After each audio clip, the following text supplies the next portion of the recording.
Bonsoir à tous et bienvenue sur Radio Diagonale, la web radio 100% rouge et blanche. Et on se retrouve ce soir ou même ce matin, pour vous qui nous écoutez de bon matin, pour la causerie, la dernière causerie de l'année 2017. Pour donc ce match comptant pour la 19e journée de Ligue 1 où Monaco recevra Rennes. Et pour cette causerie, je suis accompagné de Romain. Salut Romain. Salut Adrien. Alors vous le savez, émission d'avant-match, on aura l'occasion aussi de recevoir un invité pour nous éclairer sur le Stade Rennais, qui s'appelle donc Clément Gavard, et on aura donc l'occasion de le faire parler. Et vous saurez tout sur notre adversaire rennais. Avant ça, on va revenir un petit peu sur la forme de Monaco en ce moment, sur cette victoire écrasante, on va dire 4-0 à Saint-Etienne. Romain, j'aimerais te demander, voilà, qu'est-ce que t'en as pensé, qu'est-ce qu'il faut ressortir du match? Est-ce que c'est le retour des cadres ou on joue une équipe malade, un petit peu comme on avait pu affronter Lille? Après, c'est toujours le paradoxe du verre à moitié plein ou verre à moitié vide. En l'état actuel des choses, ces derniers temps, on doutait, on prenait des buts, on n'en marquait pas spécialement beaucoup, on avait des absents. Là, on avait des retours qui se sont avérés concluants, on a marqué des buts, on n'a pas pris, on n'a pas encaissé, je veux dire, et on a été assez efficace, on a réussi dès le début de jeu, dès le début du match, à mettre de l'envie, à mettre de la détermination, voilà, à être présent. Chose qui, des fois, n'était pas forcément le cas. Donc, c'est vrai que quand tu ouvres le score dès la 3e minute, tu te mets déjà dans de bonnes conditions. Ça faisait longtemps qu'on n'avait plus marqué dès l'entame de voilà. match. Scénario qui nous arrivait assez fréquemment. L'année dernière, oui, dans le premier quart d'heure, on plantait assez régulièrement.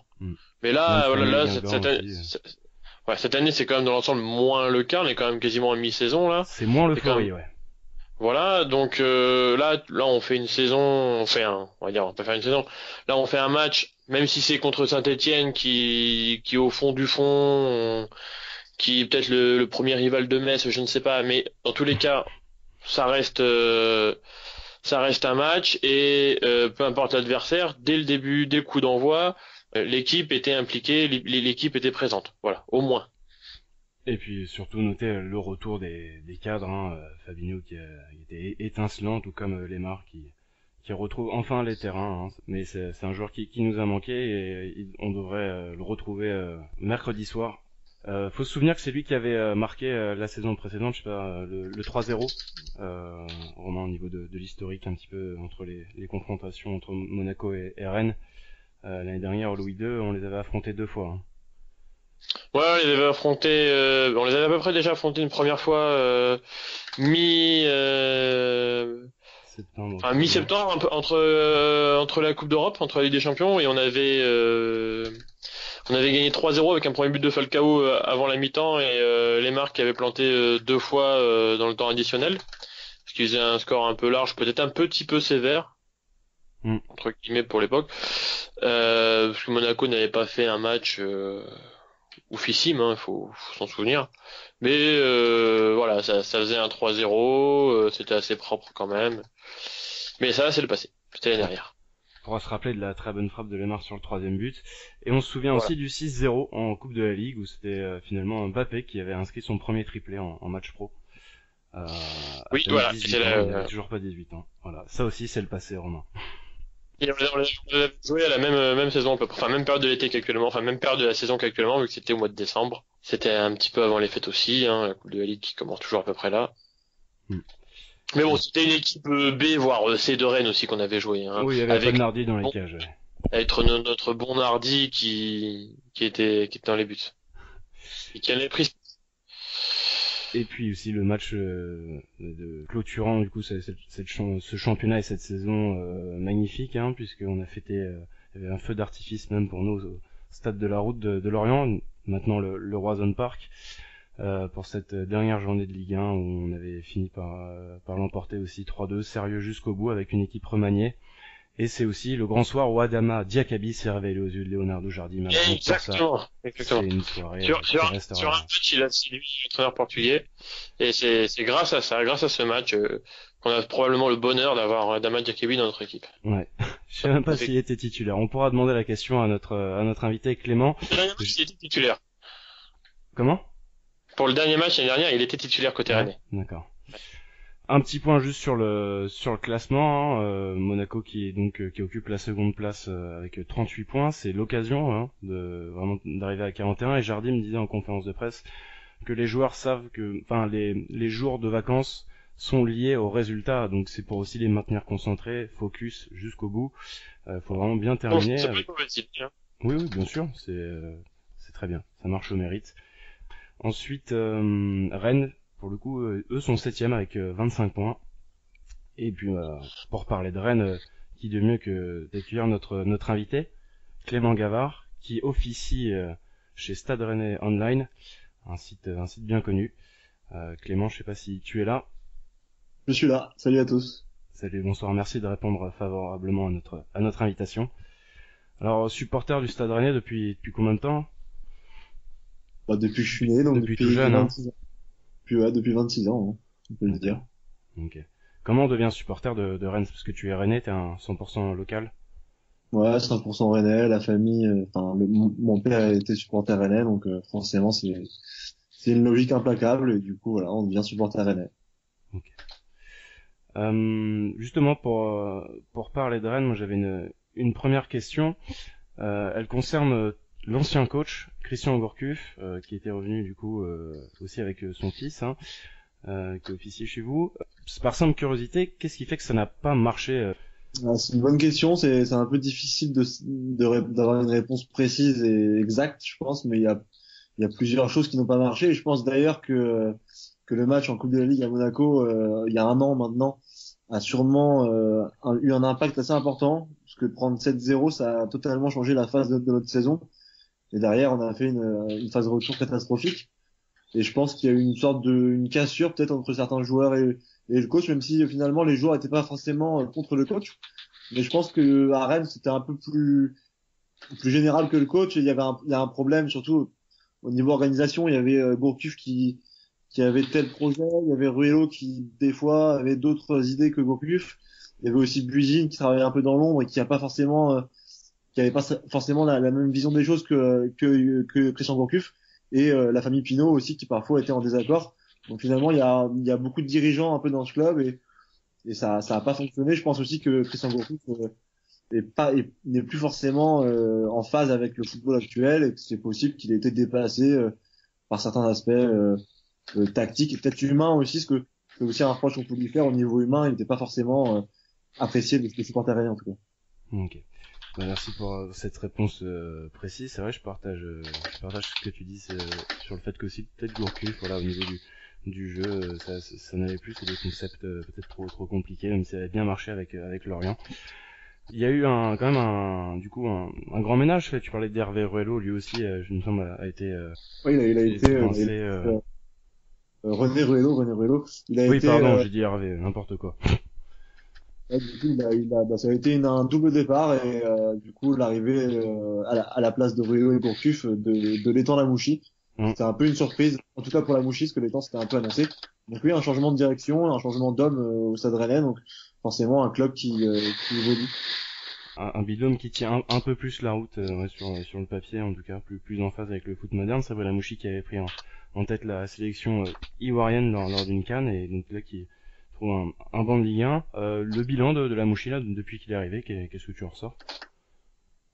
On va lui laisser un peu de temps, mais après, on était un peu surpris à l'annonce de son arrivée, parce que, enfin, on pensait pas le voir arriver lui, on pensait plus à un Galtier ou à un autre. Lamouchi, finalement, pour l'instant, c'est une assez bonne surprise. Il est très bon communicant, contrairement à Gourcuff, dans les médias, il sait comment s'exprimer, il sait quoi dire, il manie assez bien la langue pour convaincre les supporters. Il arrive bien à se mettre les supporters dans la poche, les médias aussi. Au niveau tactique, pour l'instant, on n'a pas encore trop d'indices, mais il a osé quand même quelques trucs. Il a osé mettre Gélin avec Mecher en défense centrale et mettre Gnagnon sur le banc. Il a osé également sortir Zéphane de la cave, pas forcément un truc qu'on attendait, mais bon, il tente des trucs. Il a osé aussi caserer en neuf, finalement, parce qu'on n'a pas de vrai neuf. Il a tenté un coup avec caserer en neuf et pour l'instant ça marche pas trop mal, donc pourquoi pas quoi. C'est vrai, une petite innovation avec Caser en neuf. D'ailleurs, ouais. Romain, je sais pas si t'as une question pour notre invité. Oui, passer le fil Gourcuff. Et ben le fils Gourcuff, normalement il sera là demain, mercredi pardon. Il joue un peu un match sur deux là, vu qu'on a eu des semaines à 3 matchs en 7 jours. Il a un peu de mal physiquement forcément. Il a été absent contre Paris ce week-end, mais il était présent contre l'OM en Coupe de la Ligue. Il a fait d'ailleurs un match très moyen. Mais en tout cas, selon ce qu'a dit Lamouchi en conférence de presse, il sera bien présent à Monaco. Et ça donne quoi ces perfs quand il joue? Bah, comme j'ai dit, hein, contre Marseille, c'était très moyen. Après, contre Nantes, à son retour, parce il est quand même blessé depuis le début de saison. Hein, il revient d'une longue blessure Ouais, encore c'est une fois. ça. Donc, il a fait un peu de bien quand même contre Nantes, au niveau surtout la tenue du ballon, parce que c'est un joueur quand même qui reste technique et qui, quand on a des problèmes à garder le ballon, bah, il peut aider le bloc rennais à remonter en gardant le ballon. Mais contre Marseille, par exemple, ses transmissions étaient catastrophiques. Il n'était pas dans le rythme. C'est un joueur quand même qui physiquement a beaucoup perdu, donc forcément, il est un peu pâteau sur le terrain.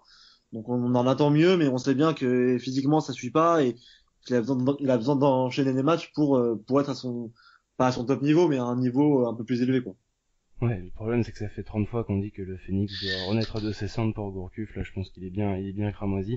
Pour tout vous dire, je l'ai vu à Megève avec Karine Ferry et il s'est blessé en déchaussant des skis. Voilà, c'était vraiment une petite anecdote. Il fallait vraiment que je la place. Pour ce qui est des forces et faiblesses de l'effectif, quel joueur tu mettrais en avant et les faiblesses à exploiter côté monégasque? Bah, la faiblesse déjà c'est le fait qu'André soit suspendu, hein. Il s'est fait expulser contre Paris, 2 cartons jaunes, dont un deuxième qui peut prêter à débat, mais bon, Oui, il y a eu maintenant c'est fait, polémique. donc André sera pas là. Ça c'est problématique parce qu'il était quand même très en forme, notamment depuis l'arrivée de Lamouchi où il se met à marquer des buts. Il y a 3 buts depuis que Lamouchi est arrivé. Donc au milieu de terrain, ça va sûrement créer un petit réglage. Il y aura sûrement Léa Siliki qui est un bon jeune, qui fait un bon boulot.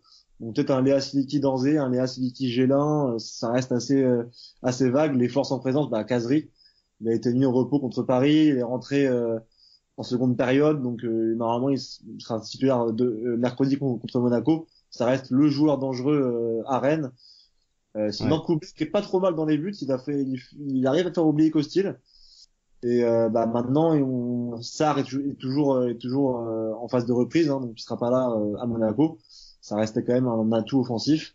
Mais à Rennes, c'est un peu difficile de sortir des joueurs. Ball sera également absent, donc du coup, on pourrait retrouver Zéphane ou Ben Sebaini latéral gauche. Oula. Donc ça peut être assez fragile aussi. C'est un peu une des craintes qu'on peut avoir contre Monaco. Donc voilà, il va falloir compter peut-être sur un réveil du fils Gourcuff et toujours un bon caserie pour faire un résultat, vu que par exemple Sherman Moubélé est un joueur assez rapide, mais techniquement c'est pas extraordinaire, et Lamouchi est pas fan de son profil, donc pas sûr de le voir titulaire demain, enfin mercredi contre Monaco, pardon. Ouais, c'est vrai, mais il reste quand même sur, au final, je crois qu'il a marqué 2 buts, hein. Il marque à Metz et Ouais, contre c'est pas Paris. Il y a un joueur qui est régulier chez vous, c'est Bourigeaud aussi, qui est pas mal au pas milieu. bon, Et je l'ai oublié, c'est vrai, mais ouais, Bourigeaud c'est sûrement c'est avec Cazerie, hein, c'est le plus dangereux, parce qu'en plus d'être bon dans le jeu, c'est un joueur qui peut apporter sur les coups de pied arrêtés. Sur les coups francs, il arrive à faire la différence. Sur les corners également, c'est pas trop mal. Donc ouais, c'est une très bonne pioche. Il joue vers l'avant, il sait tirer de loin aussi, il sait marquer des buts, il sait faire des passes décisives. Donc ouais, c'est un des atouts pour Rennes à Monaco. enfin, ouais, qu'est-ce que tu attends finalement quand on les supporters rennais, bon, déjà on a tendance un petit peu à se faire chambrer par rapport à l'absence, je sais pas, de titres L'habitude, ou maintenant. souvent dans les médias, voilà, on est assez moqueur vis-à-vis du Stade Rennais. Toi, qu'est-ce que tu attends de cette saison? Alors, bah, c'est compliqué parce que ça reste une saison très particulière. On avait débuté avec Frelo Gourcuff, donc on pensait que ça allait être mieux pour la deuxième de Christian Gourcuff. Finalement, on se retrouve avec Létang Lamouchi. Olivier Létang a l'air plus ambitieux et de l'affirmer plus facilement que Révélo à l'époque, qui lui à l'époque était très prudent, alors que là on a l'air d'avoir un président qui est plus ambitieux, on va dire. Maintenant, cette saison, bon là on est bien remonté, on a quand même faut quand même rappeler qu'on a fait un début de saison catastrophique, on était vraiment relégable. Et là depuis la 10e journée ou la 12e journée, on est à 19 points. Donc on est assez en forme, on a perdu à Strasbourg et contre Paris. Donc c'est pas catastrophique. Maintenant, qu'espérer? J'ai envie de dire pourquoi pas accrocher une 6e place, espérer que les deux coupes soient remportées par Paris, Monaco, Lyon, et que la place soit européenne. Et forcément, on espère éventuellement s'offrir une nouvelle chance au Stade de France ou à Bordeaux en Coupe de la Ligue en finale. Maintenant, en Coupe de France, on a tiré le PSG, donc c'est compliqué de rêver. Et en Coupe de la Ligue, on est en quart contre Toulouse, donc pourquoi pas envisager un parcours en Coupe de la Ligue. Après, en championnat, ça reste la Ligue 1, c'est assez serré. Je pense que devant, on a un quatuor de tête qui va rester en place jusqu'à la fin de saison. Et derrière, on a un autre championnat avec Nantes qui a pris un peu ses distances. Donc pourquoi pas, si on est régulier, accrocher une 5e, 6e place. Mais je pense qu'on va plus se trouver vers une 8e, 10e place qu'autre chose, moi. Et enfin, ton prono pour demain? Alors je suis très très mauvais en pronostic, mais j'avais tendance à penser qu'on avait. Après, je pense que Monaco est une équipe qui est assez difficile à cerner cette saison, parce que je me suis dit qu'on avait peut-être un coup à jouer chez vous. J'avais vu un peu le match contre 3. Ça m'avait surpris Ouais. de voir 3 mener 2-0, même si ils avaient réussi à revenir. Donc je me dis entre le PSG et Monaco qu'on avait plus de chances de faire un bon résultat à Monaco. Maintenant, l'absence d'André me rend assez pessimiste. Je pense que Monaco en plus revient pas trop mal là pour finir l'année avec Lemar qui revient en forme, Falcao qui reste impeccable devant le but. Je pense qu'on va perdre le match. J'espère qu'on va pas prendre une fessée comme la saison dernière parce que ça ferait mal. Donc pourquoi pas un petit 3-1 pour Monaco, un truc comme ça. Ouais, c'est un pronostic qui me plaît bien. Je vais aussi pour un 3-1. Bon. J'espère avoir tort. Bah écoute, très bien, on aura l'occasion d'en rediscuter. En tout cas, merci à toi d'avoir été présent et puis de nous avoir éclairé sur le Stade Rennais. On te souhaite bon match et puis on se retrouvera peut-être pour le match retour. Pas de souci, merci à vous, bon match. À la Ciao, prochaine. merci Clément. Ciao. Et pour nous, donc on va aussi se quitter. N'oubliez pas donc le débrief qui suivra mercredi soir. N'oubliez pas également de nous suivre sur les réseaux sociaux. Pour ce qui est de la compo d'équipe, hein, demain avec Romain, on en a parlé en off et il est vrai que on est d'avis de reprendre les 11 qui ont gagné à Saint-Étienne, hein, pour les remettre. Oui, c'est ça. Voilà, on se retrouve donc dès mercredi soir pour le débrief et puis on aura également l'occasion de se retrouver d'ici la fin d'année voire même pour le début d'année